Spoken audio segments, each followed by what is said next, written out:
जो आपसे ना बोले उससे राधे राधे आप बोलो, जो आपसे गुस्सा करे उसे आप नमस्कार करो, जो आपका बुरा चाहे आप उसका मंगल मनाओ, आपका हृदय साधु हो जाएगा, आप मंगल में शांति को प्राप्त हो जाएगा। जी तब हृदय जलता है। तो सोना जब जलता है तभी तो निखार आती है, हृदय जब जलता है तभी तो निष्पाप होता है। उस जलन को सह गया वही तो महात्मा है। काम आया, क्रोध आया, ईर्ष्या आई, द्वेष आई, इसके प्रतिकूल आचरण करने पर हृदय जलता है। उस जलन को जो संभाल गया वही महात्मा हो जाता है। जी उसको क्षमा मतलब अंदर से प्रणाम करके या सामने से तो अहम में चोट पहुंचती है। तो अहंकार ही तो नष्ट करना है। अहंकार में तो काम, क्रोध, लोभ, राग, द्वेष ये रहते हैं और किसमें रहते हैं? इसी घर को तो उजाड़ना है हमको। अहंकार रूपी घर को उजाड़ दो, निर्विकार हो गए, इसी महल में रहते हैं सारे दोस्त। अंतःकरण के अहंकार में ही ये जितने विकार हैं सब रहते हैं, उसी को तो नष्ट करना है। इसीलिए सबको प्रणाम करना है। सिय राम में सब जग जानी, करो प्रणाम जोरि जुग पानी।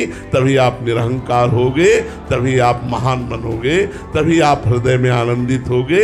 नहीं तो राग द्वेष होता रहेगा, संसारिकता बढ़ती रहेगी। जी एक बार प्रणाम करने से मान जाए तो ठीक है, फिर ऊपर से और ज्यादा तो हम और प्रणाम करेंगे, हम और प्रणाम करेंगे। हमारा प्रणाम बंद नहीं होगा, उसका राग द्वेष बंद हो जाएगा। तो हमें चाहिए, हम लोग आध्यात्मिक हैं, यदि हमसे कोई द्वेष करे तो भी हम उससे द्वेष न करें।